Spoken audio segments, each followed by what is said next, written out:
Happy Terminal Tuesday, everyone. I am Orhun. I work on Ratatouille, Rust, terminal tools. In this show, we are exploring real-world terminal setups and workflows. I am joined by my co-host, Coco. How's it going, Hello. first of all? Good. How are you? Good. Today we have a special guest with us to walk us through their really interesting setup. Mark, welcome to the show. How's it going? Hey, what's going on? You can just very briefly introduce yourself and talk about what are you gonna show us today and what we should expect from you. Okay, so my name's Mark. I maintain the Arch Linux WSL image along with a couple other people on the team. And I do that mainly because at work, on my day job, I'm stuck using Windows, and trying to do development on Windows is terrible. So using WSL, we're able to use everything that you want to use while you're developing while you're stuck in a Windows environment. There didn't used to be an official Arch image, so we just kind of made one, and now here we are. I gave a talk a couple years ago at VenConf with a similar setup, but I've made some minor tweaks. So I'm happy to show you guys kind of how I work and how you're able to get something functional out of the least functional OS. Yeah, and we'll link your VimConf video, I think, in the description of this one. Okay, cool. Yeah, I watched it before this meetup and it was quite interesting. And you said you're stuck on Windows, right? So your daily workflow these days is fully on Windows, but you use neovim and stuff like that, right? Yeah, so my day job, I have to use Windows because of some compliance policies and stuff. So I have a Windows machine, but I do all my development inside WSL in Linux because the best way to use Windows is to not use Windows. Makes sense. So do you want to walk us through what you have and maybe start out with how you use WSL because that's quite interesting. Cool. Okay. So here is Windows Terminal. I used to just use the original terminal built into Windows, which is different than Windows Terminal because Microsoft can't name things. But this is a newer product from them, and it's actually fine. You can also use WesTerm and a few other things with Windows, but to be honest, they work better on Linux. So this is what I use. It's very easy to configure in proper Windows fashion. There's a billion nested menus, but you can have the important thing is you can have different configs for the different types of environments you're in. And you can set up like a half dozen different WSLs too, which is cool. I'm obviously using Arch because this is my image. It functions just like a normal Arch Linux image, right? You can do everything you would do normally. You could even use systemd, which didn't used to be the case in WSL. Back in the day when Microsoft first started doing this, we were using WSL1, which was a subsystem of Windows, which meant that all syscalls went through like an interpretation layer and some other stuff. So it was really tightly integrated with Windows, but it had a lot of performance problems and other stuff. So now we use WSL2, which they have a Hyper-V VM that has a container for each WSL instance you have. So it's a lot more performant. The only thing you lose is the cross OS boundaries a little slower. So I'm in Windows, or I'm in Linux right now, right? This is my Linux environment, but I can still call, right? I can still call Windows executable, right? From the Linux side, which is kind of cool. I can call Windows programs, and they act just like they would because WSL injects a Windows path onto your Linux environment. You can even see, like, right, if I ping something with the Linux tool, or I want to ping something with the Windows tool, I can do them from the same environment, which while you're troubleshooting that sometimes can be helpful. So you can see like, well, where in this process have I failed? You can do everything from one environment. I have all of my configs in Dotfiles. I can fill via stow. So I just have one repo here, and it's the same configurations I use in Arch, in Windows, everywhere else on the server, which makes it really easy. I just curl this Dotfiles down, or clone them down with get, and apply them when I'm ready to go. Most of the time, when I'm working in Windows, I'm doing either Kubernetes or .NET development. I have this little shorthand that pulls up my tmux config. I can call a project, right? Let's do this one, since we're talking about WSL. Inside tmux, I have just a normal shell. I have neovim to do editing, and then I do all my Git stuff on this other shell on the other side. I find it distracting to have a bunch of small windows open all the time, so I basically just do everything full screen and switch between them. Then I have Telescope to navigate to different files. That's kind of the general setup. Did you have any questions on like how anything works? Specifically on like how to integrate the two, your Windows and your Linux stuff? I have one question. Maybe it's about the nature of WSL, but does it have like any like sandboxing features? So can you like access most of the Windows environment features from this image, or how limited is it? Yeah, so as you saw, I can call Windows executables because the path is shared, which is cool. And then if I want to access Windows files, you just go mount C Windows, right? And here is, I could delete System32 or whatever I wanted to do, and it would work just fine. There are some hangups with WSL2. This inter-file barrier is sometimes problematic. It's a little slow. So I keep all my files inside WSL, like for my development, and then I just push things out when I need to. You can also go the other way from Windows, right?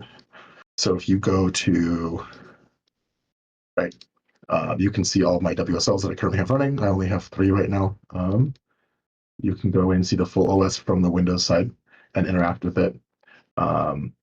Occasionally you'll get like a couple weird artifacts because this assumes you're using NTFS and Linux is not.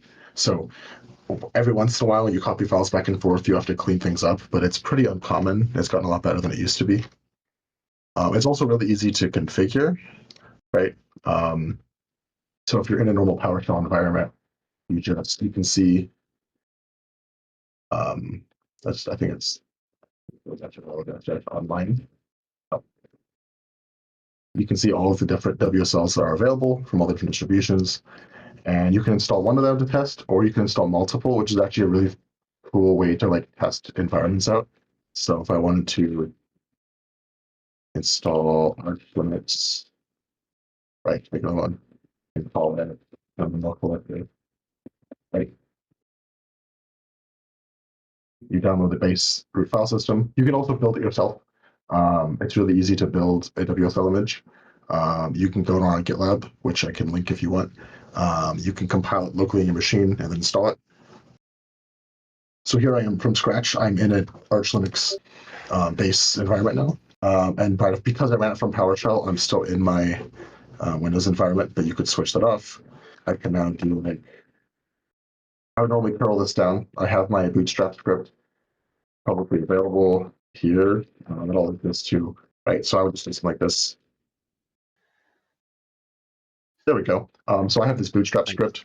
I very intentionally don't use anything pretty or like normally when I build like helper tools, I'll use Charm or something sometimes, but I need my Bootstrap script to run in any environment with no dependencies. So it's a very boring, simple setup. I'll define my user. I'll say, do I want my normal development packages? Am I on WSL? Am I on a desktop? Do I want AOR stuff? And it just does its thing. So what it's doing now is I'll show you the script in a second, but I'm just installing some base packages that I always use. I am then going to clone my Dotfiles from my private Git repo, configure it, and then apply my Dotfiles just with Stow. And I can do that manually too to show you how it works. But this is nice because now since I do a lot of WSL testing, right, since I can spin up a new image, build it locally, install it, set up my exact config, and then run all my tests without having to think about it or think about anything. The longest part of the process is building Paru because you have to build it from scratch, but it's actually not that long. And obviously, it's all blue right now because that's how I have PowerShell configured, but I could just as easily open it in another environment. So right now, I'm running the WSL on top of PowerShell, but normally I call it directly, right? When I'm here, I'm just running Linux. It doesn't really matter.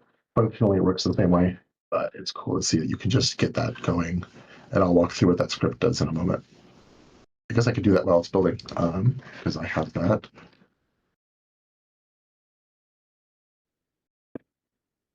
Yeah, so I have some static stuff set at the top. So this is my private Git repo, which I'll show in a second. Then I just have a list of packages in the simplest, dumbest format possible, so that no matter what environment I'm on, they'll work. I prompt for what you need, install the packages, create a user, set some default stuff, turn off passwords for the scope of user stuff, and I'll turn the password back on at the end. Get my Dotfiles down, apply them, set up Vim plug for neovim, clean up the pseudos file, but I'm done. And we're almost there. That's basically it. If I were to really, I think my neovim setup is exactly the same as it was in my last video when I'm still using Vim script because I set this up a billion years ago, and there's really no reason not to. But it's gotten slowly more and more infected with neovim Lua, where like you'll see I have Vim script, and then I have inline Lua called, and then I have more inline Lua, and it's like probably 80% Lua at this point, but I haven't sat down and bothered to configure it. So it works exactly the same. Vim doesn't care. It just is you should not build your configs this way. It's just a consequence of me moving from Vim to neovim and not rewriting any of my configs, and then slowly strapping stuff on top of it over time. As long as it works. Yeah, I mean, and it's fine. I think if I cared more about how things looked, I probably wouldn't do that. But I don't necessarily want things to be flashy because that distracts me and it gets in my way. For the most part, I just want things to work. I have a couple nice TUI tools. Like I use a lot of the charm stuff like wishlist. Right? Let me put it in the spot in my wiki. Wishlist, okay. You see that I'm doing SSH, and you saw there's a Windows pop up there, so I could still use my smart key. I'll talk about that in a second because that's actually kind of complicated with WSL. But I use SoftServe to manage my Git repos. So I have a private Git server with whatever things I happen to be working on all the time, and then stuff like my Dotfiles that are public. I have a receive hook on my Git server that pushes them to both GitHub and Hegreberg. So I don't have to worry about it. And then wherever people are, they can find my stuff, which is cool. Did this finish? I just like, okay, that'll take a while. I accidentally asked it to build all of Omnisharp. Okay, I can still do the demo from this side. Omnisharp is a mess. If you do .NET development on Arch or on Linux in any way, I maintain the Omnisharp image in the EUR, which is the LSP, and it's very fun modifying and trying to force the LSP to work the Arch way with the modern .NET instead of building on the ancient version that Microsoft tries to. So sometimes weird things happen. So as far as SSH goes, in order to use like a YubiKey or something for my SSH and GPG keys, I run Kleopatra on Windows that talks to the Windows SSH agent. And then I use this thing called Whistle SSH agent, which is on the AUR. And it basically exposes a sock that talks across the barrier. And then because my environment is portable, right, I detect in my profile script if I'm on WSL, then I reconfigure GPG at runtime to talk to the GPG agent across the barrier. So now I can do all my signings and stuff with my YubiKey, whether I'm on Windows or Linux, and it works exactly the same. The other consequence, right, is I can do the same thing because the agent is the same. If for some reason I wanted to, right, in theory, this works too from the Windows side. Yeah, so I can remote into it still. Even though there's no reason for me to do it from PowerShell. If I wanted to, for some reason, I could, because the config is all the same. Everything's portable.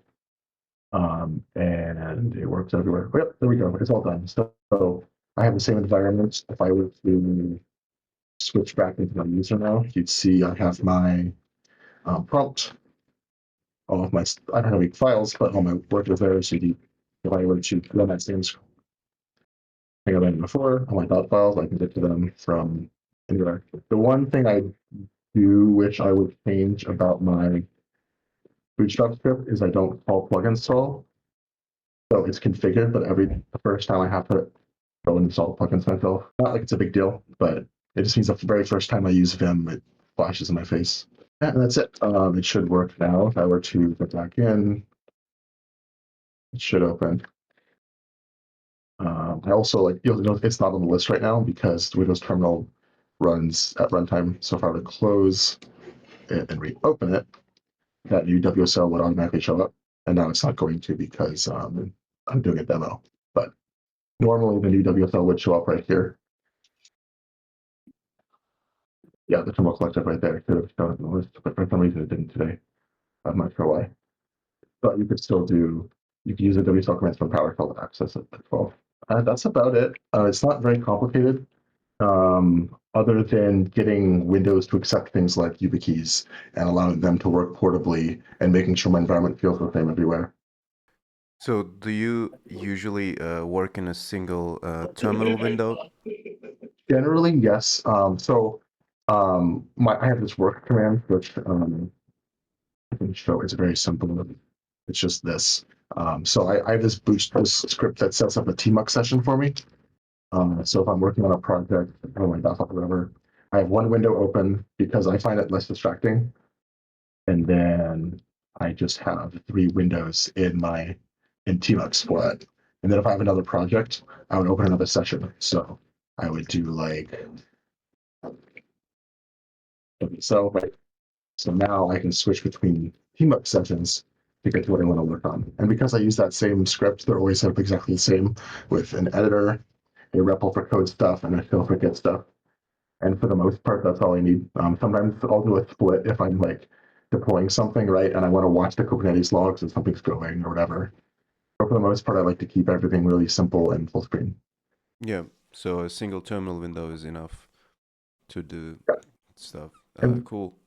you can have multiple too if you wanted to. Like Windows Terminal would allow me to tab and do stuff like that, but I find it mostly unnecessary just for the way that I work. If I want to, I can make a split and do whatever I want from here.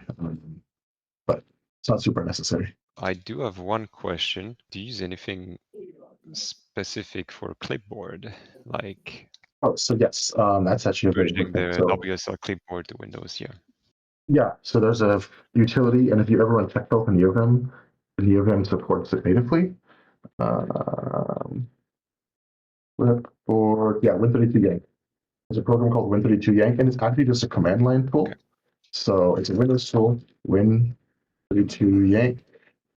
You'll see if I do a -I, I can type something into it, right?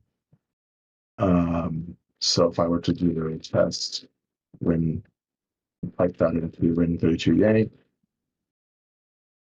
it goes in, and then if I were to do Win32 Yank -O, it pumps it out. That's it. So this is a Windows executable, and That's because of the file barrier, right, I can call any Windows executable from the result. So I can do the same dot over here. Well, that's fun, but it does normally work, and you can see neovim's picked it up here. So because I have that in my clipboard, if I were to just paste, I bet you, right, yeah, I can paste it over to the clipboard. So, and that's how it works. Obviously, since we're in a demo, it's going to error out on me, but it's very simple. It doesn't come with Windows. This is something you do have to install, and it's not part of my Bootstrap script because bootstrapping things on the Windows side is very difficult because Windows kind of fights you. I do have some of those things saved, like in my Dotfiles, you'll see I have my Windows terminal config, but it's just a big JSON file that I then copy into Windows when I want to use it. Trying to deploy things programmatically to Windows. I guess you can use Ansible, but other than that, it's rather difficult to do predictively, unless you're deploying like via group policy or something. So this terminal config file, is it only like keybinds and styling, or do you have anything like? It's a very simple, so that it's the same as the interface, right? So primarily it's saying I want you to always run Earthling first. I've turned off some things like if it crashes, right? Like if I were to crash this window or even just quit out, instead of it closing, it just leaves it at this, hey, I crashed or I exited window. They're going to relaunch it, which is very helpful when you're debugging and testing things. Other than that, it's just Groovebox, which doesn't come by default. I configured that. Oh, and Glyphs and ligatures. Yep. So I use sphere code so I can have ligatures, right? Some of the other ones people really know are like double equals, or if I'm going to do like greater than or equal to, it is that, all those kinds of things. This one's, I always think the triple W is really funny. But Windows Terminal supports those out of the box. The old terminal in Windows, the cell does not. So that was one nice thing. I find these very helpful in like just visually telling what's going on the screen sometimes. So I have all the code ligatures and sphere code turned on. I think WebTerm for Windows also supports them if you prefer WebTerm. But I just use the Windows terminal because at this point it comes with it, and it has the only features I need, which is I can do group blocks, I can turn on ligatures, and I can get a WSL. So Related to that, I was wondering about the Unicode and emoji support, and maybe I should also ask about image support. Do you have any experience with that? Did you like any issues with emojis not being shown, or like, I don't know, like in command line tools, things looking weird, broken, or stuff like that? yeah, emoji support is pretty good, as you can see. You just use the Windows emoji picker, lets you do whatever, right? And that's fine. I think you have Sixel support in Windows Terminal, but there's no image support, which has never really been a problem for me. I've never tried to look at an image in a terminal. Maybe WebTerm for Windows can do it, but I've never tried. I don't think that that's a feature that Microsoft's going to implement. Just because they don't really care about WSL. I mean, they have WSL, but they're care about things PowerShell can do, and I don't think PowerShell has any image support at all. So, but there is WSL-G.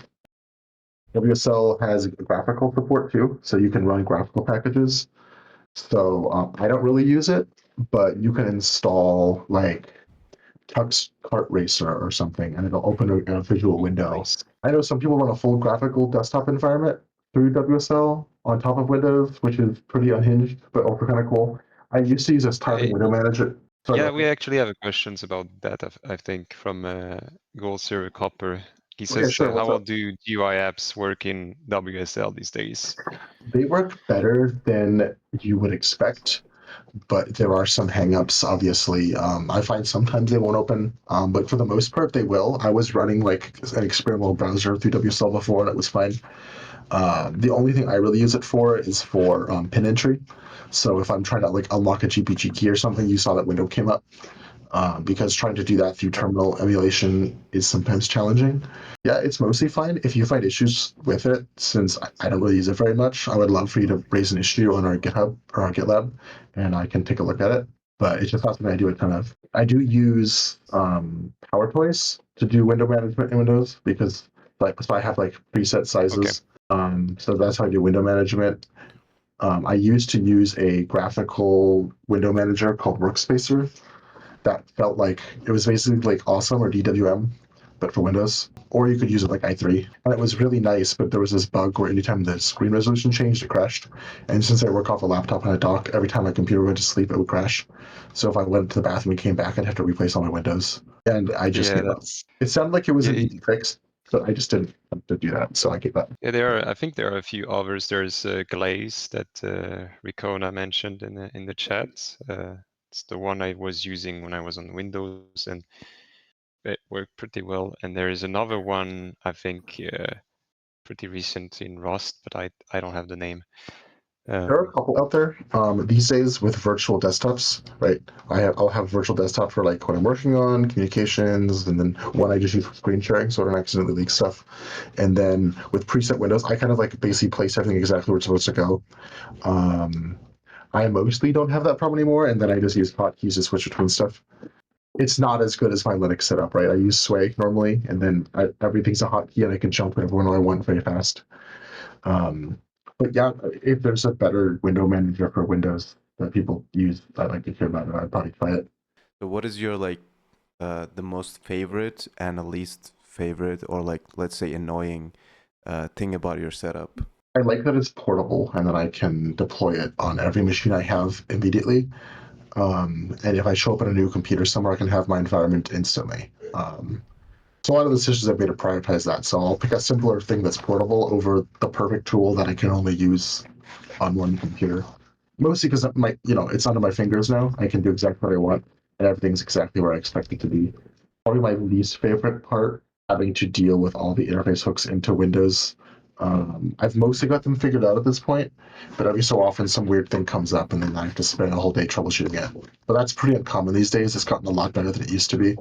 I used to have to run this script like 2 or 3 times a week that I wrote that basically forced me to reset the WSL drivers to fix it anytime I hit a weird network config. But they have resolved that, so that issue is gone now. I still have the script I can post when we're done if other people have that problem. It just basically resets all the network drivers in WSL. Yeah, that would be my least favorite part when things go wrong, since it's harder to troubleshoot the internals of Windows than is the internals of Linux. Yeah, I remembered like network issues, especially with WSL2. So I think that was one of the reasons I stuck with WSL1 back then. But I should give it another try. It's better. You can also, depending on what you're doing, you can switch WSL2 into bridge mode. So the network interfaces are identical instead of it being NAT. I'm using under the virtual NAT that it comes with by default, which I prefer because I'll like run web servers inside WSL on my machine and test things. But bridged mode solves a lot of those problems if you don't have an advanced workflow. Everything just feels like one interface. It's really, really smooth. But also, if you use WSL1, you can't use Systemd. And the Arch WSL only supports WSL2 because of that. So if you want to use my image, you have to use WSL2. Oh, that's good to know. Yeah. I'm actually a bit curious about that. So now you're maintaining the WSL image for Arch Linux. How is that like? What do you do to maintain it, and what are the typical checks that you do, or like, do you build the image? Do you apply patches? What is it like? Yeah, so it's actually a lot simpler than I expected it to be. This is the build script. So we're basically just creating a rootfs. Like if you use patchstrap to do a manual installing a machine, we're basically just doing that and building out the base image, right? And then we're applying a couple small patches. So I have to turn off the Getty service. We're doing a couple things for reproducibility, and then a couple small patches for very specific situations that happen on WSL, because the login process in WSL is different. Windows kind of skips the whole user session management. It does their own crazy thing. So because of that, sometimes things break. Like there's a shared terminal between all WSLs for TTY. So we have to basically disable all of Getty to make that work. It's actually, you only have to do that if you're running multiple WSLs and more than one is running as root. But we just disable it all the time by default to fix that. Testing is really easy. We have this test image script that calls comment on problems. And then Microsoft has their own validation script. So we pull the latest version of that and run that to make sure the image is properly formed. And then what I do, anytime I do a new build, I'll do a clean build, I'll run a test, I'll deploy it onto my machine, and then run my own Bootstrap script. Because if my Bootstrap script can run, install, configure the packages, and go, then it's almost always ready. It's almost always perfect. Maintenance is a lot easier than I thought it would be. Maybe 2 or 3 times a year, we get a bug that's an actual thing to fix rather than just, oh, let's document that. A lot of times it ends up being, oh no, that's just how WSL works, and then we put something in the Arch wiki about it. Yeah, very which cool. is actually a pretty decent article. Yeah, so we have most of the problems that you might have, like if you're running, there's a couple of changes you need to make if you want to run Docker, for instance, which is a very common workflow. So we have that document down here. You just basically run this command to make sure that the shared workspace is there. There's a new problem. We think it's because of Systemd, where rootless podman crashes unless you have a linker turned on. We're working on it, but right now there's this way to fix it. So if you have specific problems, either with WSL as a whole or with ours, you can look here first. And usually it's a very quick fix to get it working. No, I think it's really cool that we have an Arch Linux image, an official one on WSL. Yeah. One caveat is that we don't have it in the store. So if you like the Microsoft Store for some reason, you can't. Like you can click and install Ubuntu by clicking the Microsoft Store, but there was some licensing terms, I think, that we didn't like about like certain things you had to agree to publish something in the store. So instead, we just have the terminal version. So you just do like putting it here when you install it, like this. Yeah, I mean, if you're gonna end up using Arch Linux and WSL, might as well start from the terminal rather than the store. Yeah. Ironically, I think it's the easiest way to install Arch Linux, because Yeah, it's a single I command think and you're it's the done. easiest way to install anything, like any Windows packages. Like, Yeah. Well, I mean, the Arch honestly, WSL image is easier to install than normal Arch, right? Because yeah. there's no process. You just do it. Was there any coordination between Microsoft and this WSL image while you're working on the maintenance? Did you like at some point reach out to them about issues or anything like that? Yeah, so we're in semi-regular conversation with them. Originally just on like getting the workflow set up, but when you type an install command here, what this does is on Microsoft's GitHub. Maybe I'll just show you. Basically, it's just a manifest that contains all of the instructions. I'm not going to find it here, but so every month we publish the new manifest for them. So we build on in the Arc GitLab, we build a new image every week to make sure it still works, but then we will publish once a month because Arc is a rolling distro, right? So we have new packages all the time.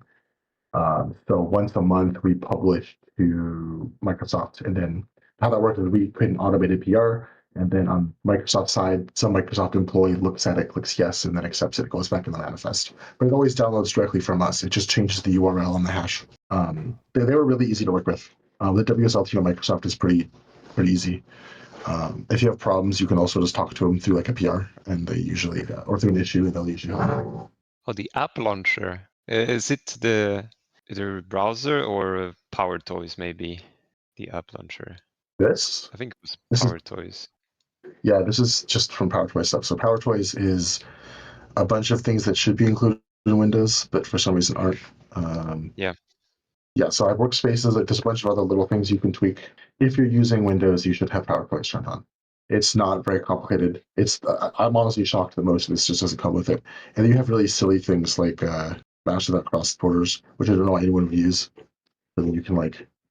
Okay, I have one question. Can you actually remap the Windows key with PowerToys, or is this just not possible? You can I remapped the Copilot key because it was the silliest thing Microsoft ever did. Copilot key. So I remapped the Copilot Forgot key. about it. Yeah. So I don't know if you can remap the Windows key because there's some special interceptions of the Windows key, but you can remap the Copilot key because the Copilot key is actually just F23. So you just make a remap for F23 to go back to something reasonable. It's not an LLM, and then you're good to go. I think I can show that. I have that in my remap. And this is one that you do have to click around forever. There we go. Yep. Remap F23 to shift F10, which becomes the context menu button. So they took that away to give you the Copilot button because Microsoft knows best. Can you remap the Windows key? Yeah, I'm not sure. I think maybe. I don't know how well it works. I remember trying to remap it in the past, but it was not a successful attempt. Let's try it. That's actually a very funny idea. So I'm just going to type 4 keys. Yeah, you can remap the Windows key. Okay, that's cool. That's really funny. Cool. Nice. Okay, now I have things to try once I get the Windows machine. Yeah, obviously the best way to use your computer is not to have any Windows. But if you have to, there are things we can do to make it tolerable. Maybe one last question from me. I'm curious about how you manage users in WSL because you can have multiple users in an image. How does that interact with your main Windows user? How are the permissions between those two environments?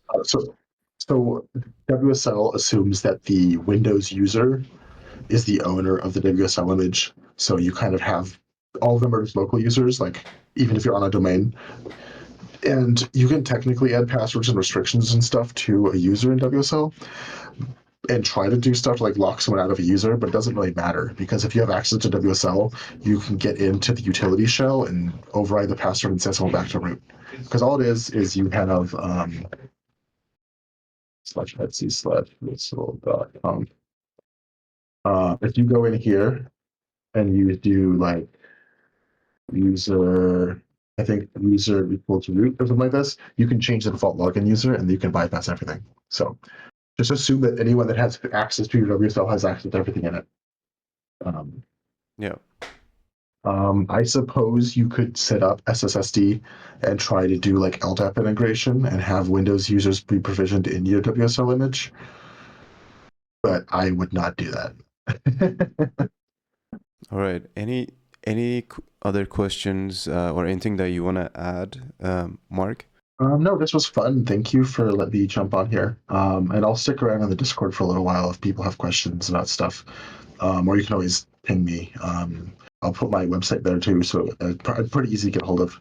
So if you have questions on Windows or Linux or Arch or whatever, I'm happy to help. Or Omnisharp, I guess. Yes. If you use Omnisharp on Arch, and you have issues at all, let me know. It's been very interesting getting it working with .NET 10. It's a major headache. I think it's working, but I have weird problems, and I don't know if they're just me. So please reach out if you use Omnisharp on Arch, and you've been having I problems. do. So if you see me in your DMs in the next days, then. All right, cool. We'll get it fixed. That would be great. Amazing. All right. Thank you again for joining the show. This was great. I really enjoyed it. And thanks for maintaining the Arch image for WSL. Appreciate that. Yeah. Good work. Yeah, thanks for having me. This was super fun.